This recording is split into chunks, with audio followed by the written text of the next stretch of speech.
पितृतीर्थ पुष्कर राज में भगवान श्री राम के द्वारा श्राद्ध में ब्राह्मणों को भोजन कराना।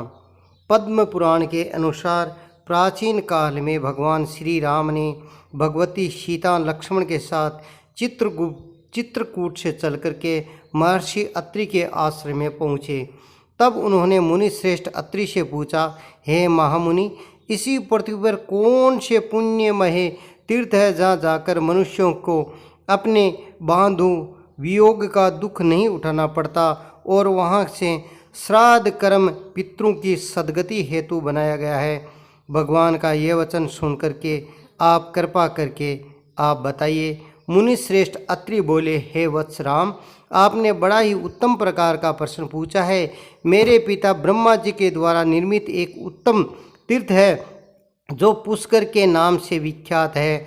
वहाँ जाकर आप अपने पितरों के दशरथ आदि को श्राद्ध आदि पिंडदान से तृप्त करें और वहाँ पिंडदान करने से पितरों की मुक्ति हो जाती है।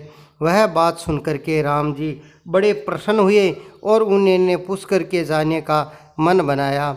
ऋषिवान पर्वत, विदिशा नगरी, स्वर्णवती पार करके यज्ञ पर्वत गए।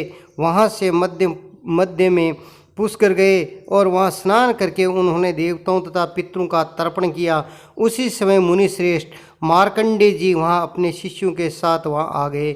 भगवान महामुनि को प्रणाम किया और कहा, हे मुनि महर्षि, अत्रि की आज्ञा से यहाँ अवियोगा तीर्थ में पितरों की श्राद्ध करने उपस्थित हुआ हूँ।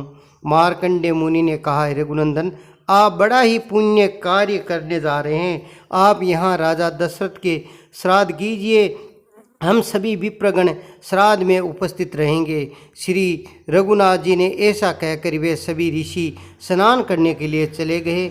इधर श्री राम जी ने लक्ष्मण जी के श्राद्ध की सामग्री एकत्रित करने के लिए कहा। लक्ष्मण जी जंगल में अच्छे अच्छे फलों को ले आए। जानकी जी ने भोजन बनाया। श्री राम जी अवियोगा नाम की बावड़ी के अंदर स्नान करके मुनियों के आने की प्रतीक्षा करने लगे हैं। उसी समय ऋषिगण उपस्थित हो गए और मुनियों का आया देखकर सीता माता वहाँ हट गई और झाड़ियों के पीछे छिप गई।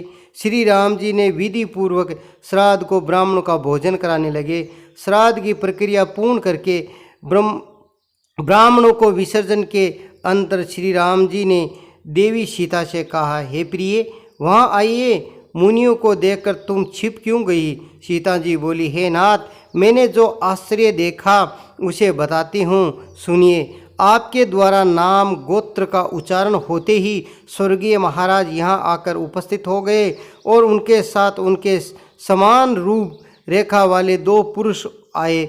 वह इसी प्रकार आभूषणों धारण किए हुए थे। वह तीनों ही ब्राह्मणों के शरीर के सटे हुए थे। हे प्रभु, ब्राह्मणों के अंगों ने मुझे पितरों के दर्शन हुए हैं। उन्हें देख करके लज्जा के मारे आपके पास हट गई, इसीलिए आपके अकेले ही ब्राह्मणों को भोजन कराया, विधि पूर्वक श्राद्ध किया, संपन्न किया। भला मैं स्वर्गीय महाराज के सामने कैसे खड़ी रह सकती हूँ? यह मैंने आपसे सच्ची बात बताई है। यह सुनकर श्री राम जी लक्ष्मण जी बड़े प्रसन्न हुए। बोले श्री रामचंद्र भगवान की जय हो।